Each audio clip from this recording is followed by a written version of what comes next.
All right. Ooh, are we good? Okay. Hello, everyone there.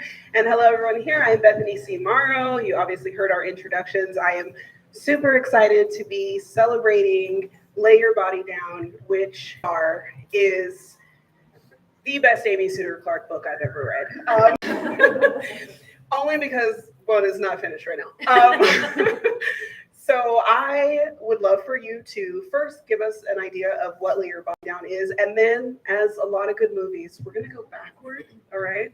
We're going to give some backstory and talk about when we met and how we met, and all of that I think is going to tie into our talk about writing as resistance, and then hopefully a conversation that doesn't make my eyes burst about ex-vangelicism. So, take it away. Yes, so Lay Your Body Down is about Dell, the main character, who is an ex-Christian fundamentalist who has to return to her small hometown for the funeral of the man she first fell in love with. And when she arrives, she feels that the church that she grew up in is expanding and the pastor is becoming more powerful and things seem very dark there. And she's convinced that even though everyone says that Lars, the man that she's returning for the funeral of, even though everyone's saying he died in a hunting accident, she is convinced that that is not true.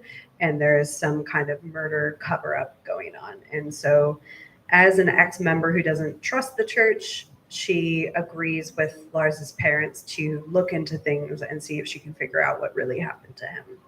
So what I love about this is it's very much an amateur investigator type of story, which I very much appreciate, because I don't like procedurals anymore and can't really stomach propaganda all the time. So I really appreciate the approach, being somebody who we know from the very beginning is maybe definitely too emotionally invested, to really be able to see clearly, but you don't necessarily know what it is she's not seeing clearly, because there is clearly something wrong with the mess, which I love, being short for Messiah, which is what the church is called. So I remember when you told me that this was an idea that you had, and it felt to me very much like, okay, this is it. Right. Like this is the one, this is the story. You have to tell this story. Particularly because we both grew up in evangelical circles and churches and homeschool, and very, very, okay, I'm still going to call it homeschool when there's only like 6 families, which happened to me a couple of times. And so we had this overlap, being from different parts of the country, but both of our parents being from the Midwest, having grown up in these extremely conservative churches / schools, and having your entire life sort of wrapped up in that. And I just felt like this is such an important story, because I feel like usually it's difficult to really entrust that story to someone who hasn't, number one, who doesn't necessarily, and there's no problem with this, but a lot of times we get it from people who have left the faith, not simply left institutions. And that feels very much like not everybody's story and not the complete story of really having to wrestle with when you've been taught that everything is scriptural, it's very difficult having to parse what is scripture and what is culture, right, and what is white supremacy and what is the patriarchy, and still understand that you have a relationship and that you want a relationship with God. Yeah. So can you talk about when this idea came up for you, and what it really takes for you to know that an idea is going to become a book? Yeah, so this idea evolved a lot, and I think this is one of the things we want to talk about, is that I have historically, part of my process is to write the book wrong the first time, and then I have to rewrite it all over again. So are we going to talk about those? Because I would love to talk about the first. I would really rather not. No, I'm because Bethany is my critique partner, so she reads chapter by chapter basically as I'm writing a book, and I do the same for her. But the problem is that hers are like flawless and mine are Not true. Trash. Not true. Not true. Yeah. But we do absolutely have completely different processes. Definitely. And her process is absolutely to write the wrong book 3 times. But the reason that's so rewarding for me as a CP is, oh my gosh, you're living for the moment that you send me something and I'm like, oh wait, there are children here, so maybe. Like, the moment that she sends me something and I'm like, that's it. All I get is text messages that are just Amy. Oh, no, just her name in all caps, over and over and over, and she's like, I did it, right? I did it, and I'm like, you did it. Like, it's so rewarding reading 3 different openings to this book that I cannot even believe. I can't even believe it. Can we at least talk about building chairs in a bar? Yeah. Well, this is the thing, right? Like, that was in the first iteration of this book. Sometimes you have to give your character just like an ordinary everyday task that they're doing while they are processing the information that they have received so far as an amateur sleuth.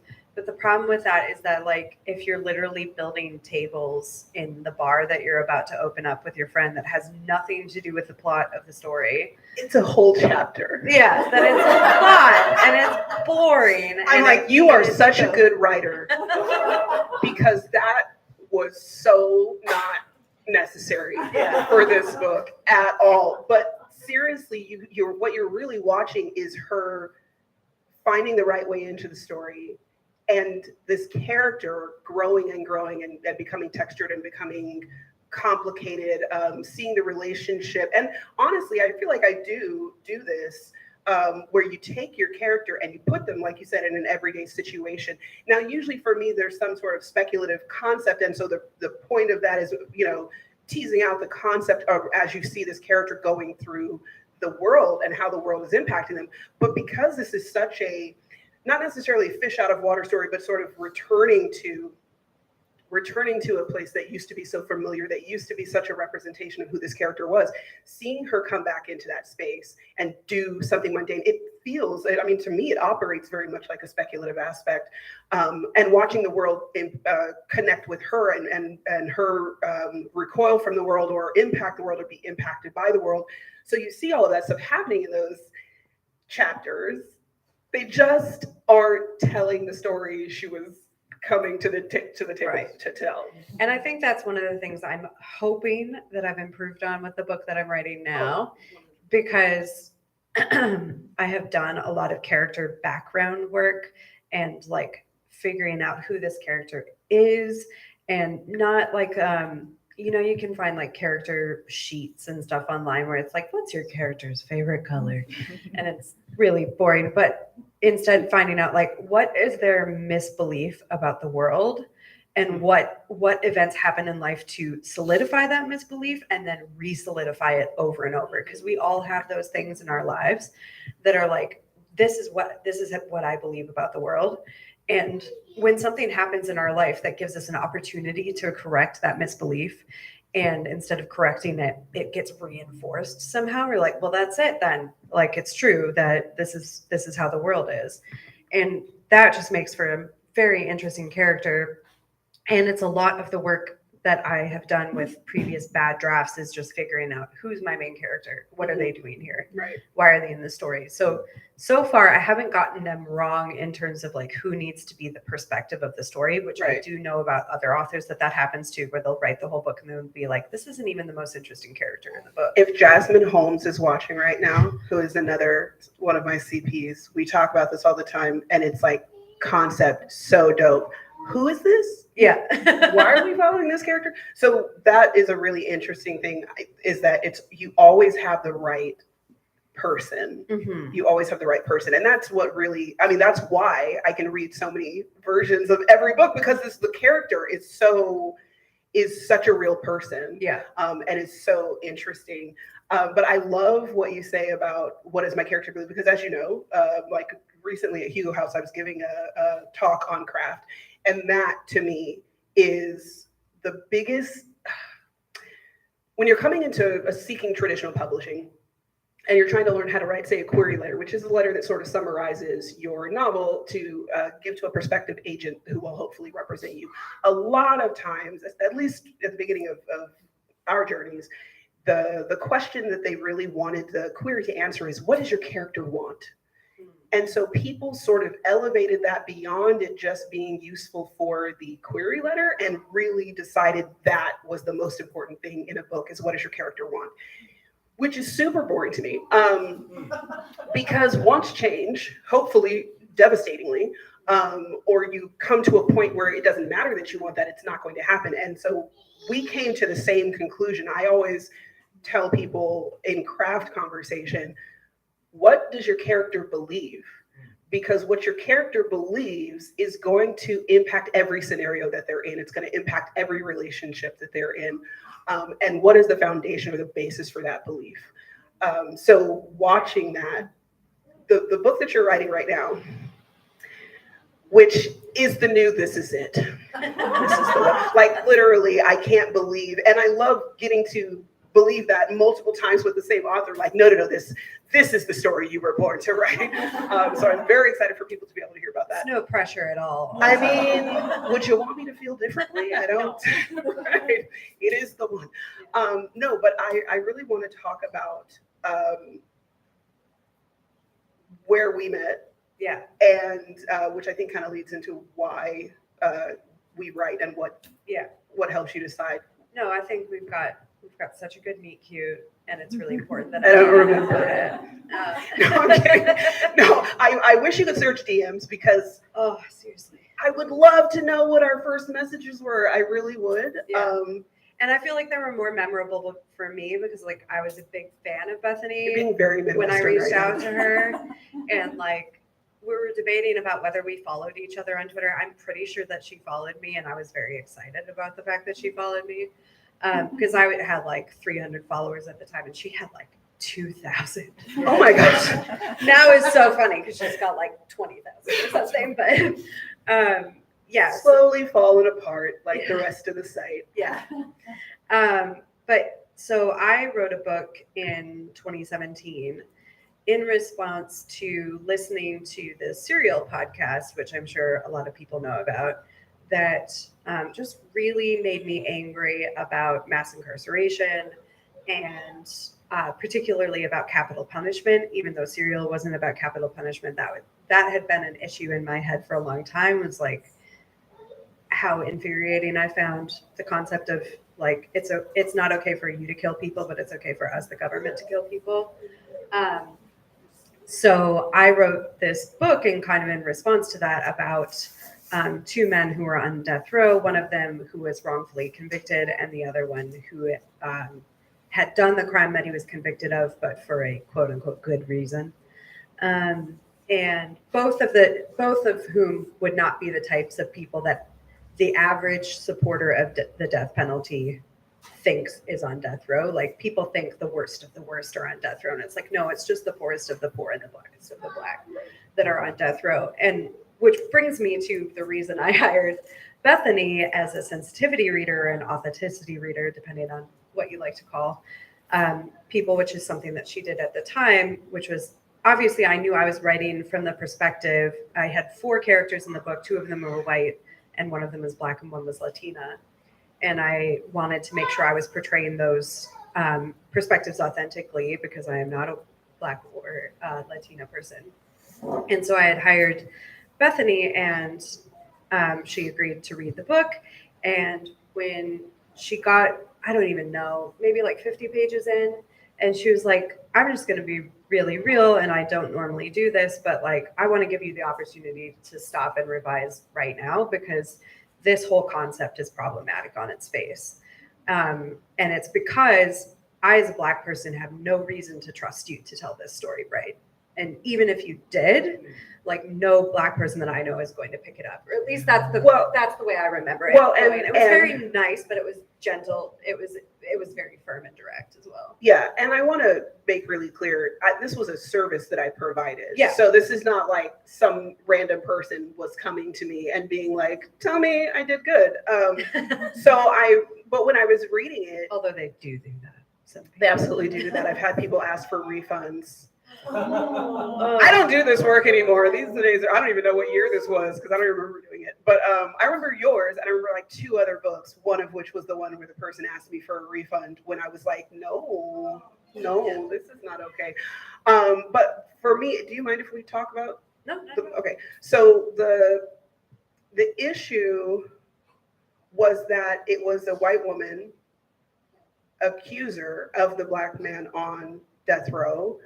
And it seemed pretty clear that it was a false accusation, but we were spending all of this time with the white woman character in sort of a sympathetic way. And I was like, so I'm being paid to read something for this reason does not make it not harmful. It means I'm intentionally absorbing the harm in order to hopefully mitigate for the future audience and reduce the amount of harm that just any random Black reader would open this and suddenly be like, okay, this is Rosewood, this is every town, this is every Black Wall Street that was burned to the ground, and for some reason I'm sitting here following this character like she has such a hard life, but there's a man who's literally in prison for what she's saying. And I was like, no, Can't do that. Yeah. No, we can't do that. And at the time, and this is one of the things Bethany asked if it was okay that we talk about this, and what I said was like, well, if I didn't have things in my past that I was embarrassed about, then I wouldn't know that I was growing. And at the time I was writing this, I was like, obviously what she's done is wrong, and I'm going to show how she gets to the point of getting him out of prison by admitting that she lied. And I remember the analogy that I gave you, because I was like, so imagine that you stabbed me right now and you were like, don't worry, in 2.5 hours I will take you to the doctor. Right. Like, no, that's not, we don't want to do that. Yeah. And to be clear, my first book that was supposed to be published in 2016, which was supposed to be my debut, God bless that book for not coming out, because it was at a time when we weren't really demanding enough of ourselves and each other in publishing, and that story would have been ridiculously offensive. There were several perspectives that were not mine, and not, we won't even get into whether you should or shouldn't. No, you shouldn't write things that are harmful. But I definitely didn't know. So by the same token, I have things that I'm like, I will tell this story so that you know that I have actually grown as a person and recognize that personal feelings of loss but I really wanted to is not a good enough reason to stand up on a platform and potentially harm a ton of people, because for hubris, basically. So I also have a book that, by the grace of God, never got published. Exactly. And you learn something from every book that you write. And, obviously from a justice perspective and from a moral perspective, and, this was 7 years ago that I wrote that book. So I've grown and changed as a person. For all those reasons, I'm really glad that I didn't pursue it. I just dropped the project and didn't kind of try to continue back, especially circle back around once I got my book deal for Girl 11, which was my debut. And we talked about that as friends, but we wouldn't have been friends if I had dug my heels in and said, no, I'm going to write this book. Right. I have the best intentions. So it's literally best friends. And it came from being hired for it, and not, the friendship did not come from being hired for the service. The friendship came from, oh, thank God, a person, like a real person who can put things into perspective and who can be introspective about her work and the purpose of her work. And when your intention isn't going to match your impact, what is your responsibility as an artist? So that's why I'm like, I really wish that I could find these conversations, because that's literally where our relationship started. Yeah. Which is impossible to believe to me. Yeah. It's not what you would think, but I'm very grateful for it. Yeah. I wish somebody played a little But you had kind of asked previously, and I think that kind of transitions well into that, what does sustain an idea for a whole novel? And and that was what started that idea, was like, I write about the things that make me angry. Like if something makes me angry, that's usually enough passion for me to just kind of keep going when the going gets tough around, the 40,000 word mark halfway through, and you're just That's kind of like the worst. How am I going to do this? It's like if you've been pregnant for like 7 months and you're like, I don't even care anymore. Like, I just want it out. I literally don't know why. And it's pretty oppressive, I feel, that we have to physically write every word of these books. And I don't know if you know that, but we have to write. You guys know all the words. We have to write all the words in order. And that's how books are made. And it's really depressing at a certain point. You hit a wall where you're like, I don't care about this anymore. I don't even want to be an author. Can I just explain to you what happens? I'm like, can I just start a podcast? Podcasts start to feel like a really good idea right around like the 50 to 60,000 word mark for me. Yeah. So that definitely is what kind of keeps me going. And I think what happened with Girl 11, which is the book I wrote after this death penalty book, was that I was writing a much more personal story. That, the death penalty book by its nature had to be set somewhere that has the death penalty, which Minnesota doesn't. So I set it in Dallas, Texas, which is a city I've never been to. And as I understand, is not like an overly there's not a very specific culture in Dallas like there is in certain other cities. So it wasn't like I didn't have anything to tap into, basically. If I had visited for a week as research, I don't think that would have even been close to enough. But Girl 11 is set in Minneapolis, St. Paul, and that's this is an area that I know reasonably well because I lived here for 4 or 5 years. And I was really into true crime podcasts when I wrote the book, and it's about a true crime podcast host. And, I think both of those things kind of helped me really tap in to another level of storytelling, which is the reason that my first 2 books didn't sell, because that's the thing that happens. If you get an agent, it doesn't mean that your book is going to sell and get published, unfortunately, which not a lot of people tell you that because you kind of feel like if you've finally got an agent that you have made it. It's like they're going to roll out the red carpet. Yeah. And this is going to be a movie Just on Netflix in the 2 weeks tops. Yeah. It's going to be great. Yeah, absolutely. So yeah, that's kind of what happened with Girl 11, and just kept going from there. I thought about which of my novels, or which of my projects, I should say, that was true of, because I find that so interesting, like saying I write what makes me angry. And I feel like I've told this story so many times, so I'll be brief, but there are only a couple of my releases I think that's true of. Definitely the short story. So my first novel is Men. That was my debut. It's an adult speculative literary novel set in an alternate history, sort of 1920s Montreal. And then the second release that I had, I was the editor and contributor for a young adult contemporary anthology. It was literally like the first contemporary anything I wrote. And it was a short story, and I love short stories. I say I identify as a novellaist, and I just keep sometimes writing novels. Mem is actually a novella. But that short story it's called Take the Mic, Fictional Stories of Everyday Resistance. And I was approached by an agent because of Twitter, who asked if I would be interested in doing this. And she asked me right between the election and the inauguration, the bad one. And I couldn't write anything. Like I couldn't write anything. And then I saw this news story, or maybe I didn't see it in the news story form. When you see stuff on Twitter, a lot of times now you're getting it with a lot of the commentary, the conversation. I'm very tapped into Black Twitter. So there was a picture of these 3 girls. They were high school students. It was 2 white girls and 1 Black girl. And they were holding a sign, and they're all smiling really big. And this is when I guess promposals got really huge, which is where like kids were like proposing to each other to go to dances. Totally normal. So the picture was being passed around, and at first I didn't understand why people were having such a strong reaction to it. But the poster they were holding up said, "You should be picking cotton, but instead we're picking you." Oh. And that was how these 2 girls I think they were on a volleyball team or something together. That's how they had asked her to this.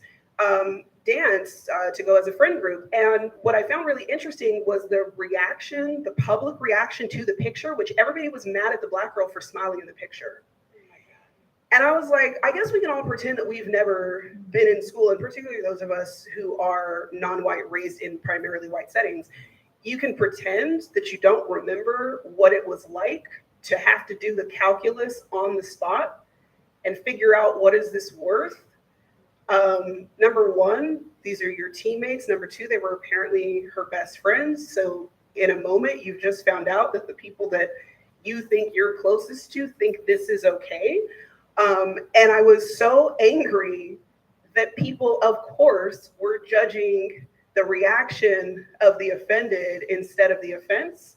So I wrote a short story called As You Were, because marching band is life. And it is my one and only publication that involves the marching band, which I don't even understand. Mighty Matadors forever.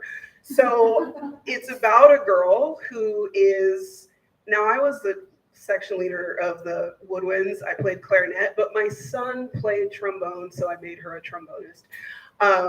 And she is trying to get up her courage to ask this boy to the dance. And she offers to take him home from marching band practice one night, and they get pulled over. And she's sort of quietly having a horrified reaction and is just absolutely terrified of what could go wrong. And he's just totally calm about it. And that she ends up getting pulled out of the car and asked to lay on her stomach. And it's, and so in her head, she's really following marching band commands to sort of keep herself grounded, and to remember that when you're in marching band, the thing that I personally loved about marching band is you know where you are based on where everyone else is, based on where your bandmates are, right? So you get a square of paper and it tells you your the dimensions and stuff and where you're supposed to be, the dynamics rather, for where you're supposed to be on the field in order to make this picture. But unless you dress, which is what you call it when you get in sync with everyone else and make sure you're all lined up and appropriately spaced, until you dress to the rest of your team, you are not in the right spot. So something that she's doing through this process is dressing to the guy in the car with her. Okay, my teammate is here and everything's going to be okay. And then, of course, we find out that this was a promposal. And here's the problem. I literally saw this happen too. This is not something, it's a fictionalized story, of course, but it's something that I saw around the same time as that picture. So I feel like that made me write a contemporary short story. Right. So, which is rare. So I was very upset. And I wanted to give her an opportunity to say no, because one of the things about writing for young people is some of it is aspirational. Some of it is just saying, here's the language that I know you probably don't have at that stage. And here's the permission to decide these aren't friends. And this isn't a team. And you don't win or lose as one, obviously, because the world still exists. And unless they dress to you, you're not together. So I feel like that's the most poignant thing that I wrote, in direct response to being upset. When I write speculative stuff like Mem and Jigsaw, which only you and Paul know about, it's really concept. It's just, it's a dope concept, and I wanted to write that concept. Yeah, and you come up with the dopest concepts. I love concepts. So, yeah. I imbue them with what it means to be written by a Black American woman, obviously, right. But the reason I'm writing it is because I thought of a memory extraction technology to set in the 1920s, and I thought that was cool, so I did it. That's it.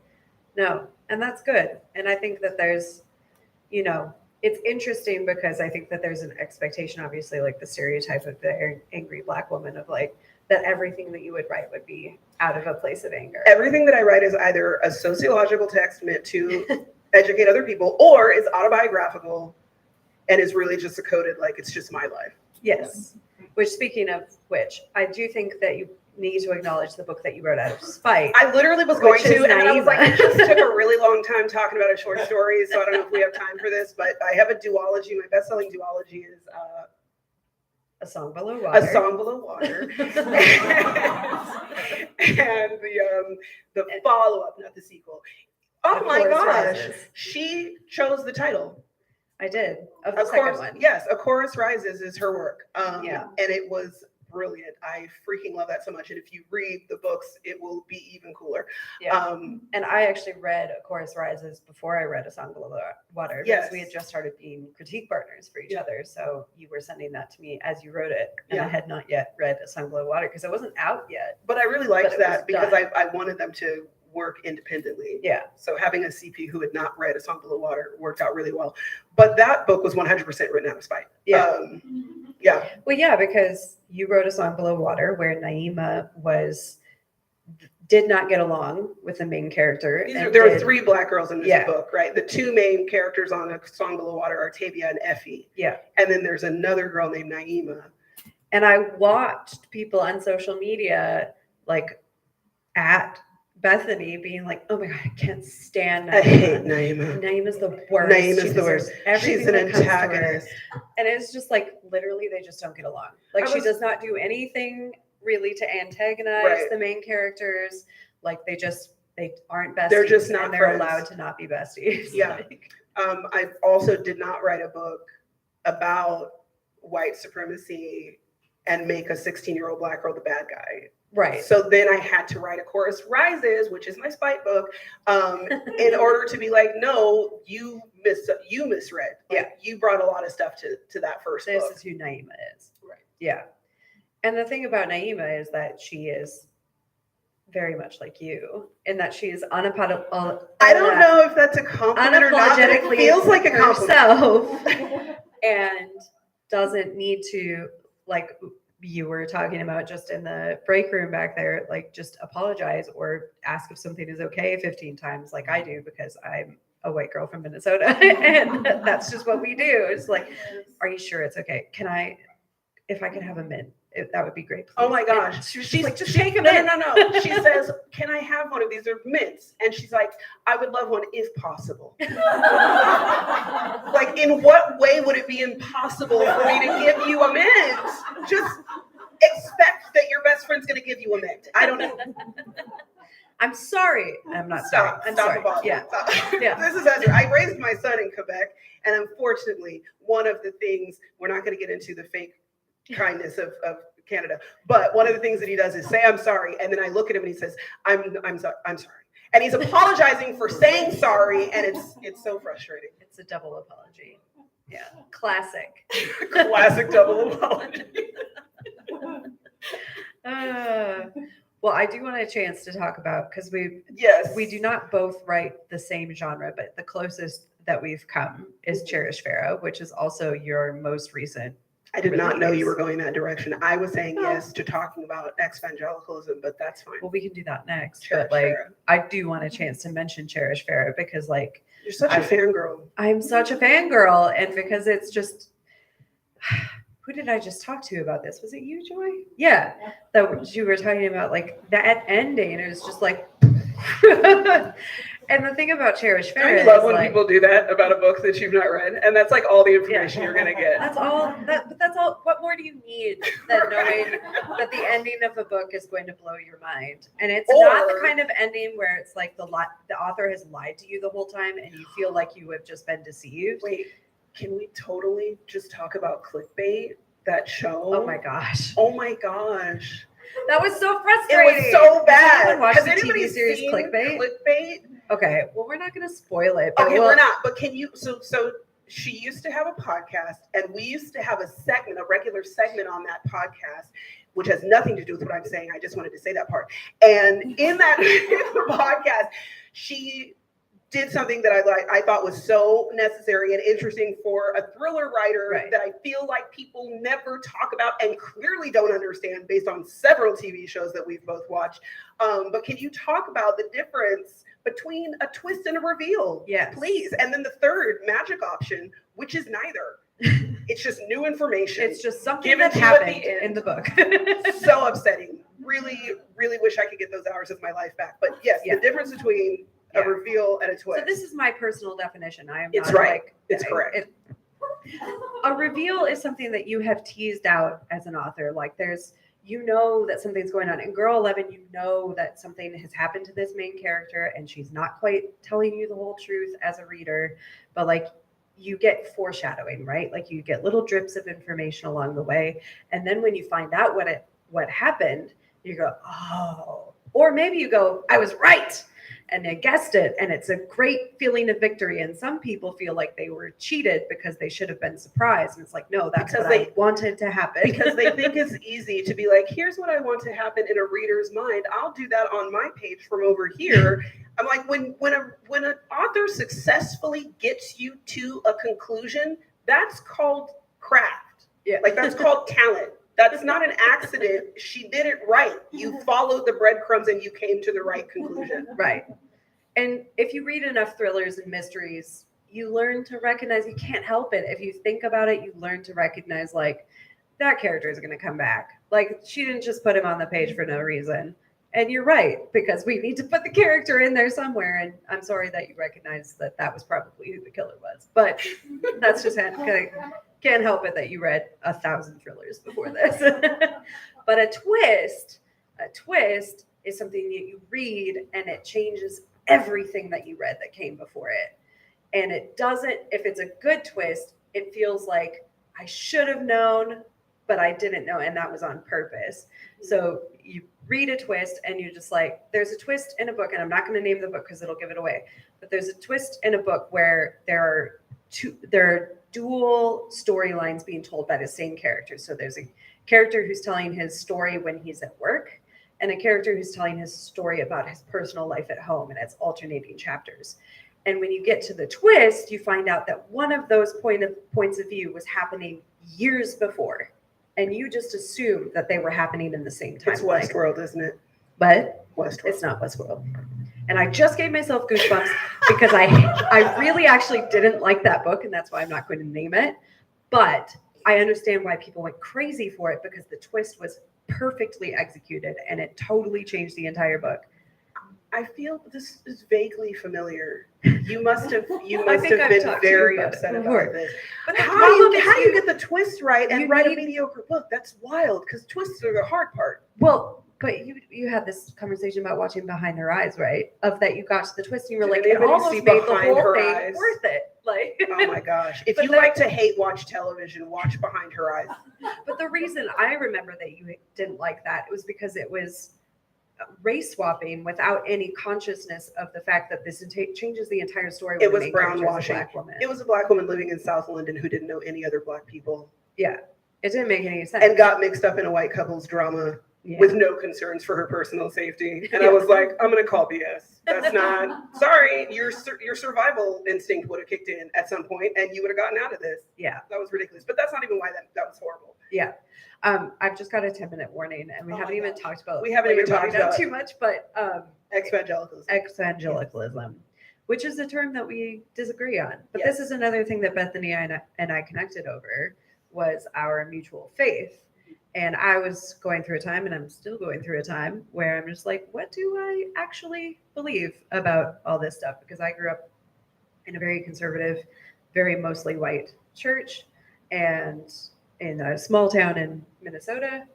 And you grew up in a quite conservative environment as well, but obviously not a mostly white church as far as I know. Oh, yes, 100%. Okay. Those were the schools that I was going to. The schools I knew about, The schools are attached to the churches. Right. Yeah. Yeah, so my family did this really cute thing where we went to, these are real places, okay? So we would go to like Capital Christian Center for Sunday school and for regular service. And then we would go to my godfather's single room whitewash. This is in Northern California. This is not rural. This is very strange. It's this whitewashed one room church house, and it's a small Black congregation, mostly family. So we got to go to church twice. And I don't know if they were doing that. So it would be like, okay, well, we're going to go to this church and this church is attached to your school. And we're also going to then go to this Black church which feels like family and feels like home and all that kind of stuff. But it just meant that I was literally at church all day long. And then usually we'd go to my godfather's and have food and then go back to church. But both of them were conservative, I would say, in different ways. Obviously, the earlier church was evangelical, and then the second church, my godfather's church, was very word of faith, extremely patriarchal. I remember being very, very young and having and being talked about from the pulpit because my parents had allowed me to wear pants. And I don't know how you feel about this, but I feel like it's super inappropriate to like call out a child from the pulpit for the crime of wearing pants. For anything. Really. But I just, anytime, and I think this is what we've talked about a lot of times, anything that you do that completely overshadows the gospel, completely overshadows the character of Jesus Christ. I, as a believer, am like, you need to interrogate and make sure that what you're talking about is scripture and not culture, because we have a really hard time differentiating between those, and we've made a lot of stuff scripture that's not actually scripture. So, anyway. Yeah, well, and I think one of the things that we've talked a lot about is the word ex-vangelicism. So when we put that on the promotion for this event, I was like, well, we have to talk about that, because there is a reason that people, if you are a white person and you are an outward, claiming Christian, there's an assumption that comes with that in terms of your political leanings and in terms of your beliefs about race and patriarchy and all of those things. So I feel like a lot of progressive white Christians have adopted that term ex-evangelicalism as a way of saying, like, I'm not one of the racists, which, like, we still are, because we all grew up steeped in white supremacy, and so it's a lifetime of unpacking that. But like, that I'm not one of the proud racists, I guess is what I'm trying to say. Whereas you don't like that term because it surrenders the term evangelicalism to those people. A lot gets surrendered to white supremacy and trying to get away from white supremacy, and I'm not willing to give. Number one, I never identified as an evangelical to begin with. I am a Bible-believing Christian, and there are a lot of terms that, again, became political designations in this country. And when a person says those terms, I don't know that person believes what I believe. I don't know that person is identifiable by their fruit to me. I just know probably how that person votes. Right. So that's a huge problem for me. I'm not willing to, and you can kind of see the impact and the reach of white supremacy when you realize that things were just forfeited, and now you get to have that language and you get to decide what it means. And I also have a problem as a believer with using a word that I think in mixed company, because I, of course, have a lot of loved ones and family and friends who are not believers. And I don't want to inadvertently give the impression that I'm saying I'm not a Christian, which that to me is what ex-evangelical, that's how it's received in a lot of circles. It's like, oh, okay, you don't believe in God anymore. Right. And I'm not willing to have that muddied because I'm saying, oh, this structure, this intentionally constructed structure here for the purpose of subjugation and oppression is unacceptable. That has nothing to do with my relationship with Christ. Right. And it never did. So I'm not willing to misrepresent my faith in order to use a shorthand, I guess. Yeah. No, I think that's fair. And it is shorthand and just kind of makes things simpler, but I do think that's a very valid point and something that I've considered a lot ex-evangelical is really only something I've started using recently. And in some ways, I call Lay Your Body Down an ex-evangelical thriller because I think that just gives people an idea of what's going on. And I talked about this last night at the launch because I did 2 readings only because my co-host forced me to read a second time, because my first reading was chapter 2 of the book. Because if you start with chapter 1 and you don't know anything about the book, you're kind of like, where am I? Because it's a blog post from the perspective of the character who is fully bought into this very conservative patriarchal. Which was the first thing that I ever read. And it made me so sick to my stomach, which is how I knew that you did it right. But I was like, I hate it. It just makes me so Keep angry. going, but I hate it. Yeah. Yeah. And we talked a lot about our faith and what we, and the responsibility of writing about faith in a secular, traditionally published book. And I feel like maybe people would be surprised at my, because again, it's very important to me. What am I saying? And is there anything that I'm doing or saying that can become a stumbling block to somebody coming to the actual knowledge of God? Right. In trying to say, this is what's wrong with these institutions. So we talked a lot as you were writing Lay Your Body Down, about Dell and her faith and what it means. Representation is always, the problem with scarcity is that then representation is very heavily weighted. And so you can tell a story that is true, but when you know that it's going to be overrepresented because of scarcity, I do believe that there is a responsibility to be very intentional and mindful about the statement that can be drawn from the work because so few others like it exist. Yeah. So we talked about. Yeah, that was a big challenge. It was balancing that, that the main character doesn't just hate God and hate Christianity, but she hates the corruption of the church as an institution and how that impacted and still continues to impact her life. And that's very true to me. And when I first started writing the book, she was much more just anti-faith, which was not, even at the time, was not true to me, but authors write characters who are not like them, or who have different life experiences than them. And yeah, it was a good conversation. Like, if you're a writer, I would definitely suggest that you find a critique partner who challenges you, not just on the not just on the craft of your writing and, whether a scene holds up or not, but what are you trying to say? Like, right. if you're an author who's trying to say something with your book, which I think all authors are on some level, like, I write very politically, and you write very politically because your whole identity is politicized. It's an action happening to me. Yeah. So, it's you're always trying to say something, like trying to get a message across.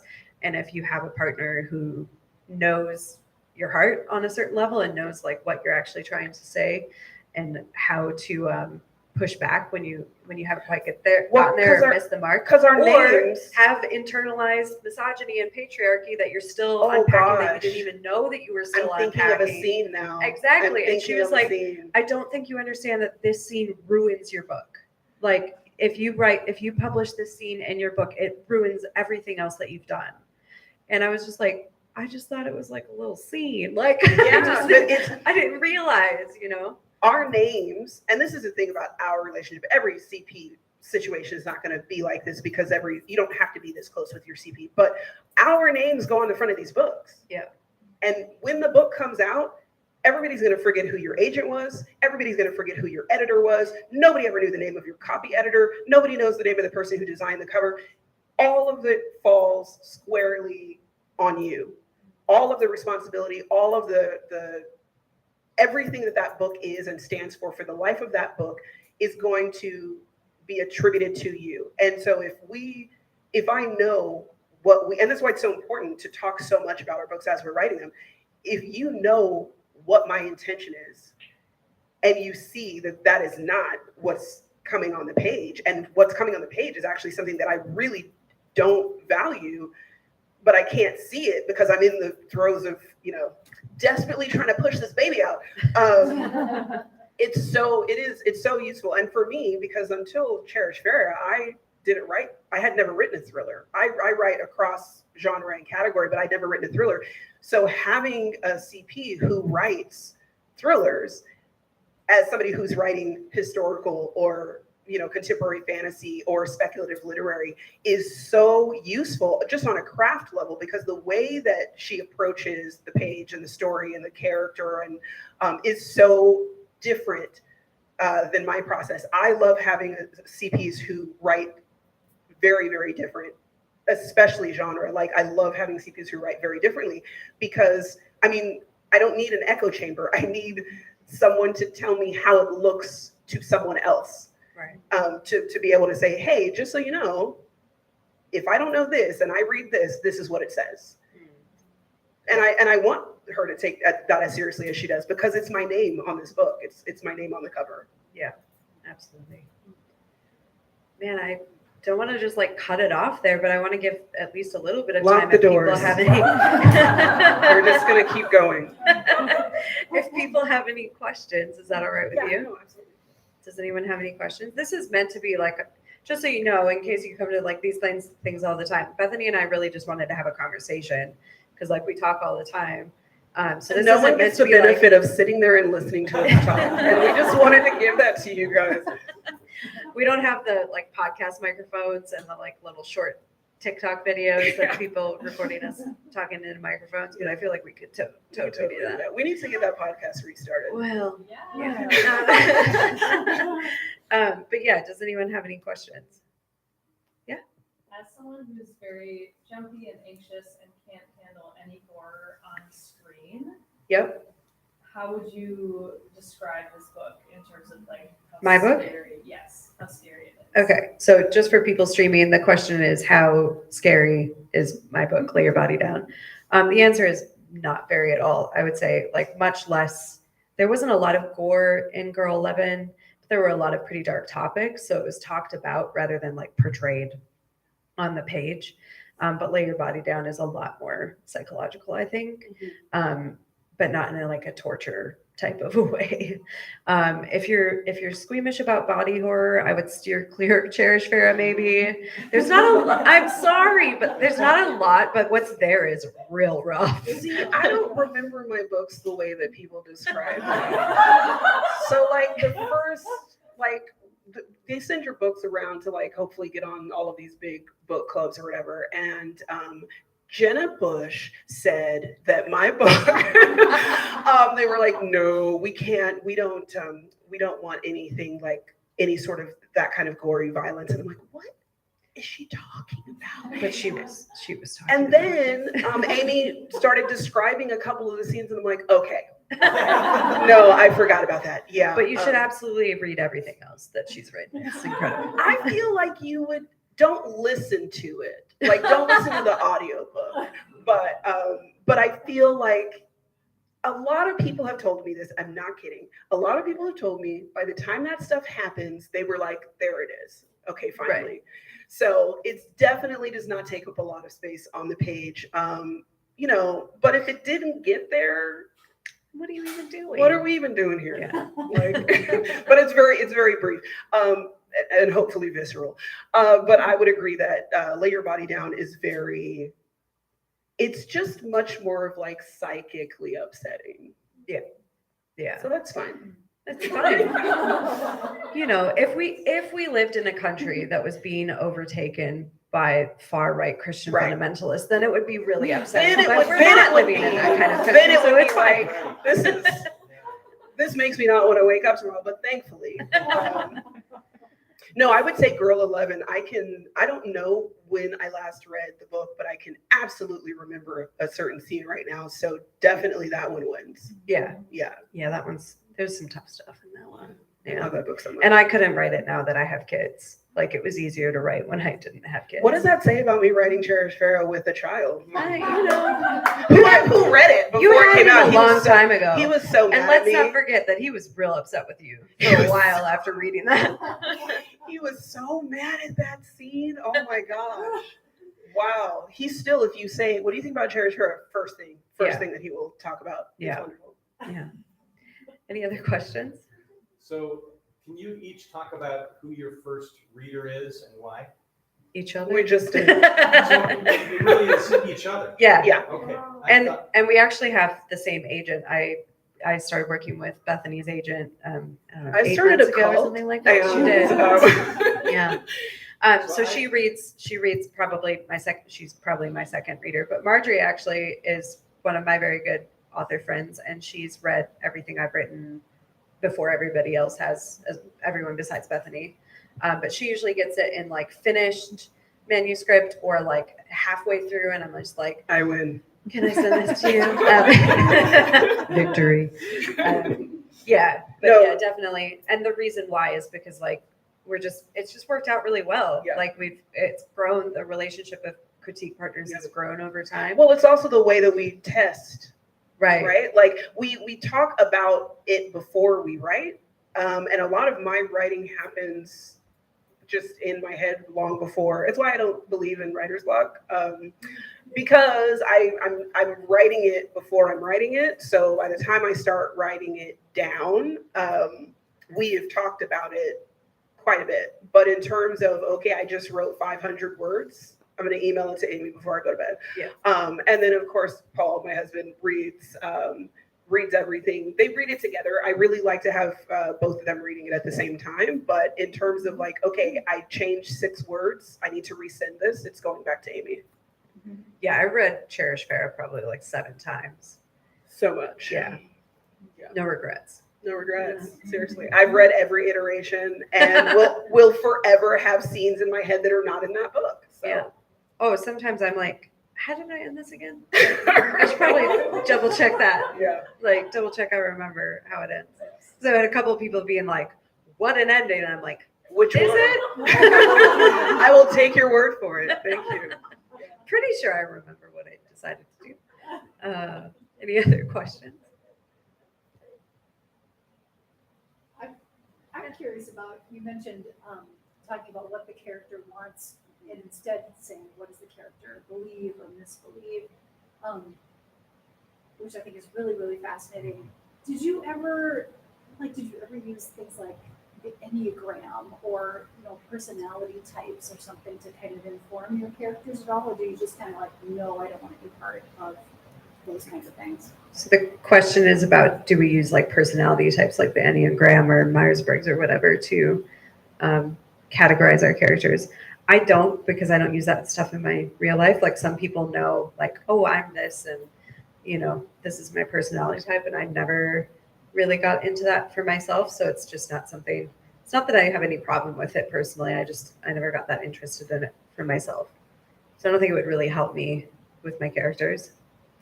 Yeah, as a student of sociology, so my first degree is in sociology, and we always, specifically when you're doing like quantitative research methodology or something, like surveys or anything that has to do with like raw data,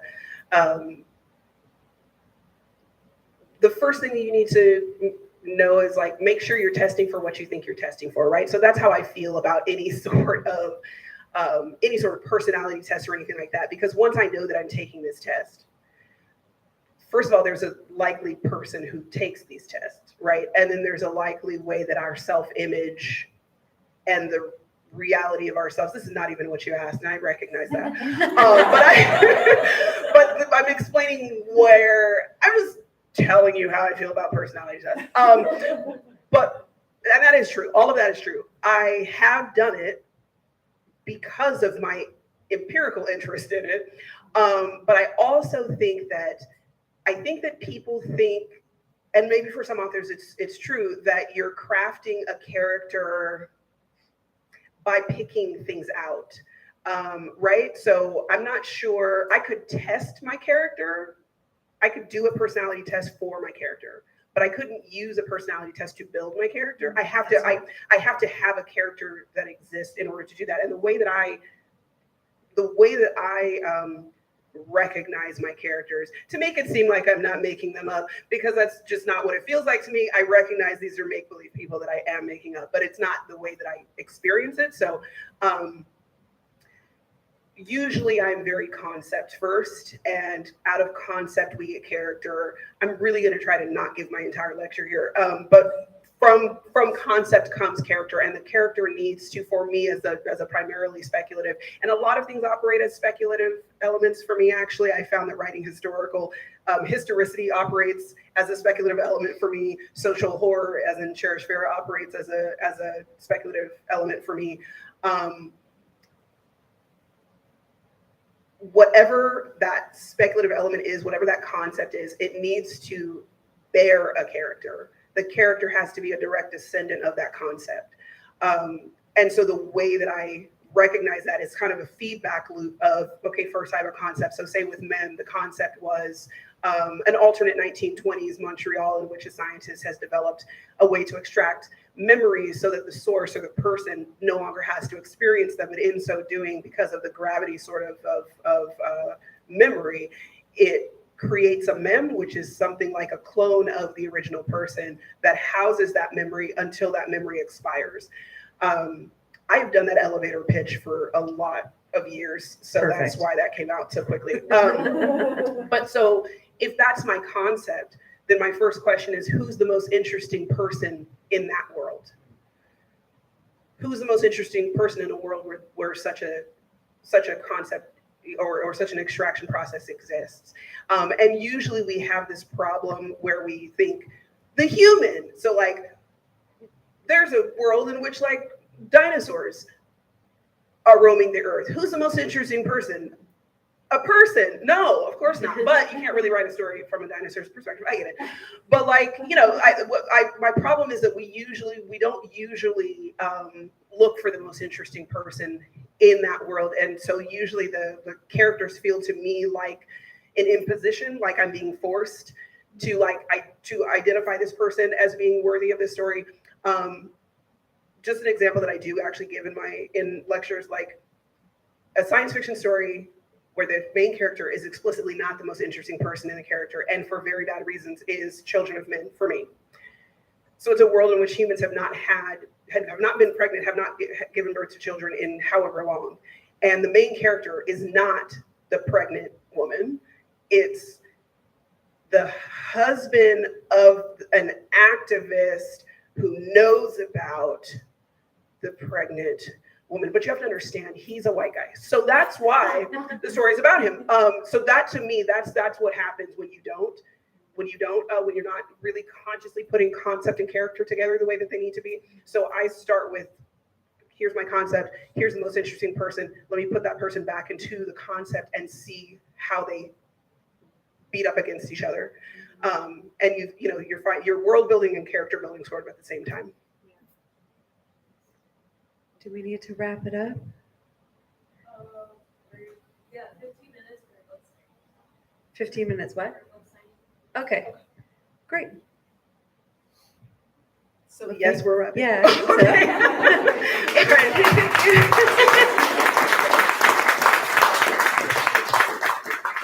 If you have other burning questions when you come to get your book signed, Yes, I'm sure we can absolutely. try to answer them. And so would they be going to the front, or are they coming? Yeah, so y'all will be sitting at the table up there for the view. So there's a table up here. Great. All right. And you can pick up a book over so here. You'll buy your books here if you don't already have them, and then you can line up over there. And if you have not read anything by Bethany C. Morrow, I love all of her books equally, but Mem really is like the place to start as far as I'm concerned. I agree. And that's the place you started. So plus it's a novella. You can read it in a couple hours. Great. Thank you Thank guys you, so everyone. much.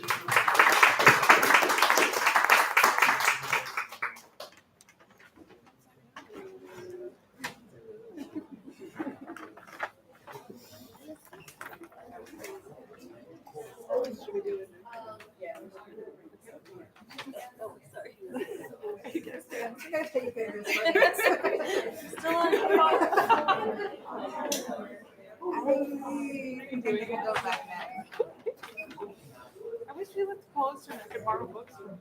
Right?